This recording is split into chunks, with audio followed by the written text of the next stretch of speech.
그리고 오늘 2분기 남아있는 부분들을 본격적으로 설명드리기에 앞서서 그러니까 2021년 예측 그 세미나에서 어떤 부분들을 설명드리는지 간단하게만 궁금해하실 수 있으니까 설명을 드리도록 하겠습니다.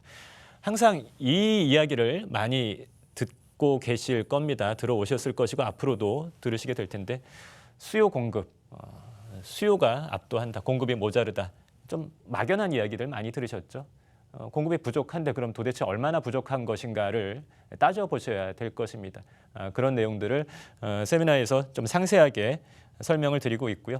그리고 경제 환경에서는 통화량이 가장 중요한 이슈입니다. 통화량이 어떻게 증가해 왔는지, 자산 가치의 상승, 특히 부동산 가격의 상승에 어떤 식으로 영향을 미쳐 왔는지, 더불어서 수요 공급에서는 일단 공급 측면에서는 지금 보고 계시는 두 가지 측면을 좀 집중적으로 보셔야 될 것이고, 수요 측면에서는 인구와 가구 수의 감소 추세가 얼마나 어떤 속도로 진행이 되고 있는지, 공급과 비교했을 때는 어느 정도의 영향력을 가질지, 그런 부분들을 좀 종합적으로 예측해서 분석해서 2021년을 내다보는 그런 강의를 쭉 이어서 해드릴 예정입니다. 두 개의 표가 있는데요. 좀 밑에 있는 걸 먼저 볼까요? 한번 언급을 해드린 적이 있습니다. 2013년부터 2020년 서울시 공동주택 분양 승인 실적이 되겠습니다. 아파트가 이 공동주택에 해당이 되는 거죠. 주택법에 따라서 30세대 이상 분양 승인을 받아야만 하는 그런 주택에 해당이 되겠습니다. 분양 승인을 받게 되면은 이제 분양을 하고 착공에 돌입을 하게 되죠. 그리고 나서 통상 아파트는 30개월, 대략 한 3년 가까이 입주까지의 시간이 소요됩니다. 그래서 매년도 이 분양 승인 실적은 대략 3년 후에 그 지역의 입주 물량을 결정한다라고 보시면 되겠습니다. 2017년 4만 호가 넘었던 분양 실적 대비 2018년 2만 2천 호로 줄어드는 모습을 보실 수가 있겠습니다. 그리고 2019년 3만 호, 2020년 2만 6천 호. 이 빨간색으로 표시가 된 2018년 이후 3개년은 대략 평균 2만 6천 호 정도의 분양 승인 실적을 보이고 있고, 이 앞선 시기에서는 4만이 넘는 분양 승인 실적을 계속 유지를 해왔었습니다. 2018년도의 분양 승인 실적은 바로 내년도의 입주 물량을 결정하게 되는 것이죠. 내년도 가격이 상승할 수 있는 요인을 찾아보고 또 하락할 수 있는 요인을 찾아보셔야 될 텐데, 이 부분은 반드시 하락하기 힘들다라는 결론에 이르를 수밖에 없는 것입니다.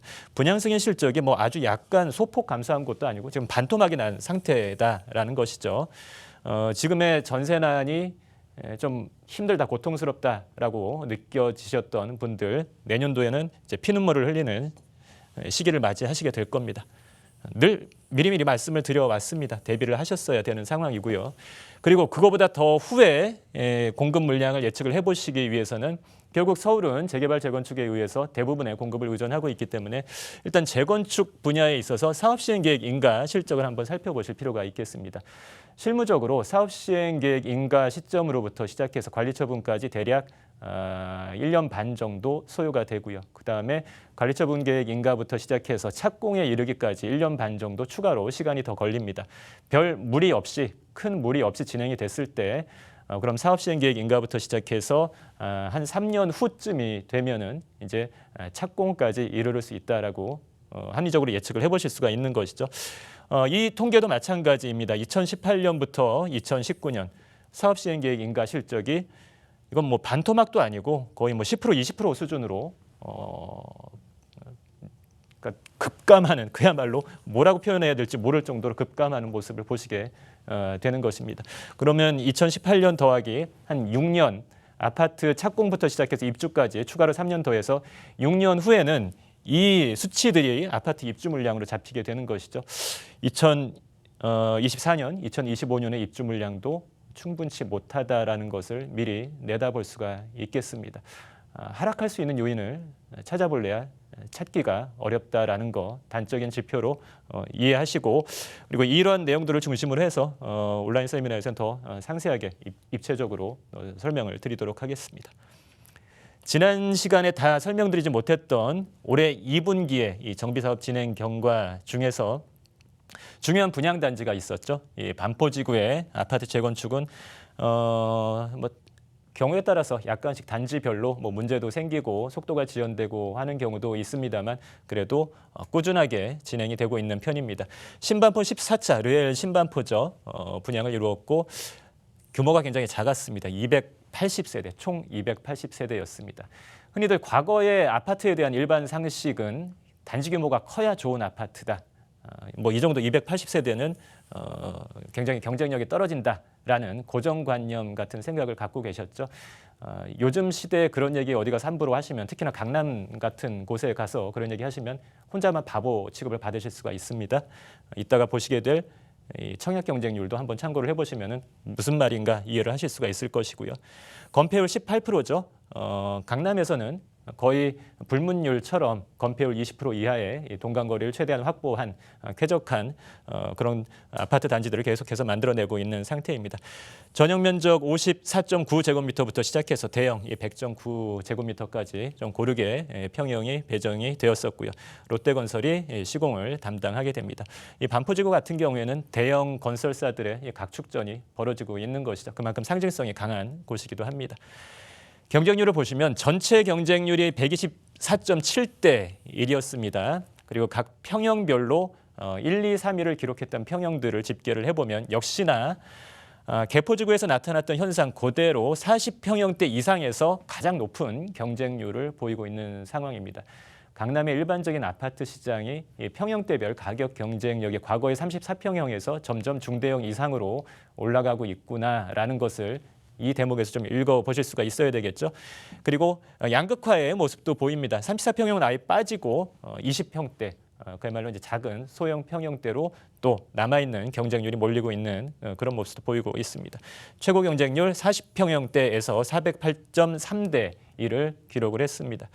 8세대밖에 공급이 안 됐던 거죠. 8세대 공급하는데 거기에 3,267명이 지원을 했던 것입니다. 공급가액 18억 6,800만 원. 저 가격대에 이 청약이 당첨이 되신 분이라면은 최소한 10억 이상 당첨되는 그 순간 10억 이상 확보를 하신 것이죠. 안타까운 부분은 뭐 그러한 당첨의 기회가 널리 고르게 가지는 않을 것이다라는 겁니다. 그래서 청약의 가능성이 항상 희박하기 때문에 한쪽으로는 청약에 계속 뭐 도전을 하시더라도 확실하게 내가 주도해서 만약에 청약에서 끝끝내 안 된다면 취할 수 있는 방법을 계속 생각을 하고 계셔야 된다라는 부분을 계속 강조해서 말씀드리는 이유가 거기에 있는 것입니다. 그리고 곧이어서 신반포 13차 이름도 비슷하죠. 시공사가 같기 때문입니다. 르엘 신반포 파크 에비뉴라는 곳도 역시 분양에 이르렀습니다. 규모도 뭐 330세대로 작은 규모로 비슷하게 진행이 됐고요. 일반 분양은 98세대 공급이 됐습니다. 역시 건폐율 19%밖에는 안 되고요. 롯데건설이 시공을 이제 담당을 하게 됩니다. 49.9제곱미터의 소형부터 107.9제곱미터의 대형까지 역시 평형이 좀 고르게 공급이 되고 있는 상태죠. 경쟁률을 보시면 역시나 114.3대 1. 똑같이 가장 높은 경쟁률을 보였던 평형대가 40평형대를 넘죠. 계속 반복해서 일어나고 있는 상황입니다. 그래서 이 재건축 단지뿐만 아니라 이 강남 지역의 기존 아파트, 구축 아파트 투자를 생각하시고 계신 분들도 이 평형대에 따른 가격 경쟁력의 변화, 평당 가격의 배분이 달라지고 있다는 거 꼭 트렌드를 읽어보셔야 되겠습니다. 뭐 어떤 분들은 이 코로나 사태 때문에 집에 있는 시간이 많다 보니까 그래서 뭐 대형이 인기를 끄는 것이다 뭐 이런 해석을 하시는 분들도 있는데 좀 억측이죠. 코로나가 아니었어도 늘 이 부동산 시장에서 일어났던 일들입니다. 평당 가격이 평형대별로 좀 안배가 되어야 하는데 특정 시기에 특정 평형대에 인기가 수요가 몰려서 그 평형대만 평당 가격이 좀 높게 형성이 되면 시간이 지나다 보면 그거보다 좀 큰 평형대 혹은 작은 평형대로 가격이 분배가 되는 그런 현상은 늘 있어 왔습니다. 지금 일어나고 있는 일은 강남에서는 40평형대 이상이 좀 강세를 보이고 있는 상황입니다. 경쟁률이 574.3대 1 그리고 뭐 적게는 127.4대 1로 전반적으로 높은 경쟁률을 보이면서 성공적으로 청약이 마무리가 된 상태인 것이죠. 역시나 마찬가지로 청약에 당첨되신 분들은 최소 10억 이상은 자산가치 상승, 그 안전 마진을 확보하게 된 그런 좋은 기회를 잡으신 겁니다. 그리고 입주까지 이르는 단지들을 한번 살펴보도록 하겠습니다. 강동에서는 상대적으로 다른 지역에 대비해서 꾸준하게 입주 물량이 잡히고 있는 상태입니다. 신동아 3차 재건축. 하지만 이게 뭐 공급 과잉이다 이런 식의 해석을 하시면 곤란하다고 말씀을 드렸죠. 그나마 숨통이 트인다 이 정도로 해석을 하셔야 되는 상황이고요. 그리고 반포지구에 역시 반포 센트럴자이 신반포 6차 재건축 입주까지 이르렀고 영등포구 당산동을 보시면 당산 센트럴자이 이 영등포 뉴타운, 신길 뉴타운 쪽에 재개발을 통한 신축 아파트 공급도 꾸준하게 활발하게 이루어지고 있는 상황이고 이 영등포 그 신길의 북단 쪽에 있는 영등포 뉴타운 쪽에 기존 아파트의 재건축 사업도 단지별로 계속 꾸준하게 진행이 되고 있는 상태입니다. 당산 센트럴 자이에 실거래가 내역이 아직까지 없어서 이 거래정보망에 올라온 매도 호가를 보시면 18억 1,600만 원 정도로 집계가 되고 있는데 영등포 아크로타워 스퀘어 30평형대가 17억에서 뭐 거래되는 가격이 플러스 마이너스 되는 그런 정도입니다. 그거보다 더 신축이다라는 걸 감안했을 때 지금 올라온 이 가격이 뭐 결코 무리가 되는 가격은 아닐 것이다라고 해석을 할 수가 있겠습니다. 은평구 응암동, 은평구 수색동 각각의 녹번역 이편한 세상 캐슬과 DMC 롯데캐슬 더 퍼스트 응암 2구역과 수색 4구역에 입주가 완료가 된 상태인데요. 각각 12억 5천만 원과 또 12억 원을 기록을 하고 있습니다. 과거에 주택가격 싼 곳이라는 인식을 이제 점점 떨쳐버리게 되는 그런 순간인 것이죠. 이제 웬만한 곳, 서울에서 신축 아파트가 그래도 원활하게 공급되고 있는 곳들은 30평형대 10억 선을 이미 작년, 재작년서부터 이제 다 넘었고 올해 와서 거의 다 완성이 되어가는 그런 상태입니다. 평균 거래 가격이 서울 아파트 평균 거래 가격이 KB 시세 기준으로 이미 이제 10억 원을 훨씬 넘긴 상태인 것이죠. 예전과 달리 좀 보셔야 할 것입니다.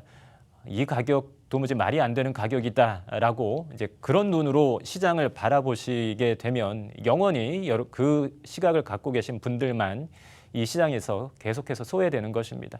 떨어질 날 기다리거나 그러지 마시고요. 더 기다려 보신다고 해봐야 방법이 없는 시장이니까요. 여러분들을 위해서 드리는 말씀입니다. 제가 한 3, 4년 전부터 꾸준히 드려왔던 말씀이기도 하고요. 6.17 대책이 나왔습니다. 조정 대상 지역 투기과열지구 확대 지정도 이때 또 들어갔죠. 뭐 계속 확대 지정할 겁니다. 전 국토의 조정 대상 지역화를 이룰 때까지 의미 없는 정책이라고 보시면 되겠고 토지거래 허가구역도 뭐 계속 지정을 하고 있고요. 특별하게 의미를 두실 필요는 없겠습니다. 의미가 있었던 건 이거죠.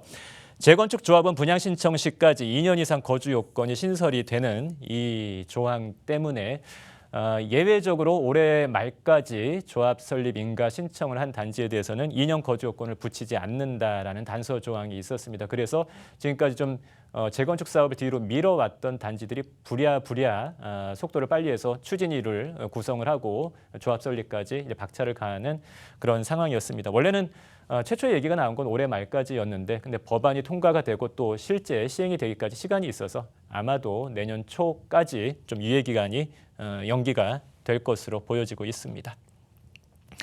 그리고 임대차 3법이 730 대책에 의해서 발표가 됐죠. 이 대책의 결과 다 알고 계실 겁니다. 전세 수급 지수라는 통계 지표를 제가 가끔 말씀을 드렸죠. 지난 20년 동안 이 전세 수급 지수가 190을 넘겼던 적이 딱 3번 있었고 그리고 이번에 4번째를 맞이하고 있습니다. 그리고 뭐 20년 동안 4번 나타났다라는 것은 굉장히 흔치 않은 이례적인 상황이다라는 것을 의미하는 것이겠죠. 그리고 190을 넘긴 그 직후에는 단 한 번도 예외 없이 매매 가격 상승에 연결이 되었습니다. 앞으로 시장이 어떻게 전개가 될지 예측할 수 있는 대목인 것이죠. 주택임대차보호법 개정으로 인해서 전세 가격은 상승을 했습니다. 그리고 더 상승할 겁니다.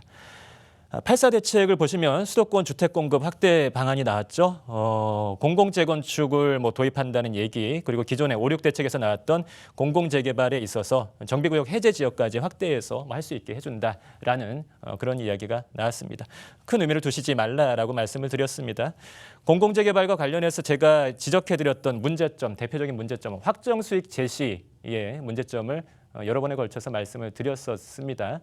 확정식이라는 것을 제시하는 것 그 자체가 법률적인 문제도 있고 실제로 과거에 LH가 진행했던 시행자로 들어갔던 게 정비사업장에서 문제가 일어났던 적이 있었다라는 부분을 지적해서 말씀을 드렸었죠. 처음에 그 이야기를 하면 그런 이야기들을 제가 하면 다른 분들은 다 좋다고 하니까 왜 저 사람만 자꾸 다른 이야기를 할까라고 좀 의아해 하시는 분들이 많은 것을 제가 알고 있습니다. 네, 그 제가 지적했던 그 문제가 최근 들어서 이제 언론에 기사화돼서 나타나고 있습니다. 늘 그런 시기였습니다. 무조건 좋은 방향으로만 해석을 하시게 되면 그것도 안 될 일이고요. 또 무조건 나쁜 방향으로만 해석을 하시게 되는 것도 안 좋은 일이죠. 늘 균형 있게 플러스 마이너스 요인을 좀 균형 있게 살펴보셨으면 합니다. 자, 3분기에 넘어와서 중요한 이벤트들 이제 쭉 말씀을 드릴 텐데요. 한남 3구역 시공사 선정이 됐습니다. 작년도에 한번 문제를 겪었었죠. 시공사 입찰 그 선정 과정에서 위법적인 요소가 있다라는 그 정부의 지적 때문에 다 물리고 이제 올해 새로 진행을 해서 결국은 현대건설이 시공사로 선정이 됐습니다. 그리고 현대건설이 당첨이 지정되는 그 순간부터 이제 DH 한남이라는 차후에 아파트 브랜드명도 이제 갖추게 된 상황인 것이죠. 전체 5,816세대, 정말로 큰 규모입니다. 이 한남 3구역이 오랫동안 좀 장기간에 걸쳐서 지연되어 왔었던 한남 뉴타운의 이 첫 번째 선두 주자로서 첫 테이프를 끊는 그런 의미도 있을 것이고요. 그리고 남아있는 구역들 한남 2구역이라든지 4구역이 앞으로 사업을 진행하는 데 있어서 좀 선례로 삼을 만한 그런 사업의 과정들을 많이 보이게 될 것 같습니다. 굉장히 긍정적으로 보일 수 있는 부분도 있었고 그리고 또 부정적으로 보일 수 있는 부분들도 있었습니다. 뭐 입지 자체가 민족공원의 동쪽 그리고 전통적인 그야말로 용산다운 용산이다라고 할 수 있는 그 입지에 새로운 아파트가 공급된다라는 장점도 부각이 됐었습니다만 앞서서 강남 아파트와 같은 경우에는 대부분 건폐율 20% 이하였죠. 고급 아파트로서 이 단지 배치의 쾌적성을 유지하는 것은 굉장히 중요한 일입니다. 근데 이 한남 3구역 같은 경우에는 현재 설계상 40%를 약간 넘는 수준입니다. 건폐율이. 그렇게 된다면은 사실 이 고급 아파트로서의 면모를 갖출 수 있을지에 대한 퀘스천 마크가 이제 붙을 수밖에 없는 상황인 것이죠. 그래서 앞으로 공사를 진행을 하면서 사업을 진행을 하면서 이 의문 부호를 떼버릴 수 있을지 좀 지켜보시는 것도 중요한 대목이 되겠고요. 한남 3구역 같은 경우에는 이제는 최저 진입 가격이 현찰 10억으로도 약간 이제 모자른 상태가 되어버렸습니다. 한 13억에서 14억 정도의 현금이 소요가 되는 상황인 것이죠. 대출 전혀 없이 딱 이제 그 정도 현금이 소요가 되는 것입니다.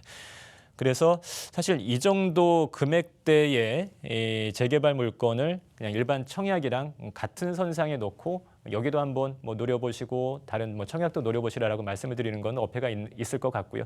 한남 3구역은 강남 재건축을 생각하셨던 분들 중에 재건축의 투자로서의 제약 조건들이 많이 생겨나고 있죠. 초과이익 환수라든지 2년 거주 요건이라든지 아직까지는 재개발에 가해지지 않고 있는 그런 요건들입니다. 그래서 상대적으로 재개발이 조금 더 유리하겠다라는 판단을 하시게 되는 분들은 그 대안 투자처로서 이 한남 3구역 혹은 뭐 남아있는 2구역이나 4구역 정도 같이 생각을 해보실 수가 있겠습니다. 그리고 신림 3구역, 한강 삼익 재건축, 장이 6구역 재개발 이 각각의 사업장에서 진척도가 있었죠. 신림 3구역은 관리처분 인가까지 간 상태이고요. 그리고 한강 삼익은 사업시행 인가까지 간 상태입니다. 장이 6구역은 관리처분 인가까지 진행이 됐네요. 신림 3구역, 신림 뉴타운은 신림 1구역과 또 봉천 14구역이 최근에 조합 설립 인가 되고 그리고 그 직후에 갑자기 프리미엄이 급등하는 모습도 이제 보였었죠. 순차적으로 계속 꾸준하게 새 아파트를 공급하기 위한 과정이 진행되고 있는 상태고요. 한강 삼익 재건축에 있어서 의미를 두실 부분은 용산에서 그야말로 정말 오랜만에 이 아파트 재건축에 있어서 사업시행 인가 단계까지 간 첫 번째 사례가 나타났다라는 것입니다. 이것을 시작으로 해서 조금 더 이제 활성화가 되었으면 하는 그런 바람을 가져봅니다. 장애 6구역은 이제 관리처분 인가까지 갔죠. 이제 분양을 앞두고 있는 상태입니다. 장애 1구역 같은 경우에 벌써 30평대 10억을 넘겨버린 상태이기 때문에 투자처로서도 또 내 집 장만의 그런 개념으로서도 좀 눈여겨보셔야 될 곳이 장애 뉴타운이다라는 거, 이 부분까지 말씀을 드리고 역시나 오늘 다 설명드리지 못한 부분들은 3분기 그리고 남아있는 4분기까지 이어서 다음 강의에서 계속 설명을 드리도록 하겠습니다.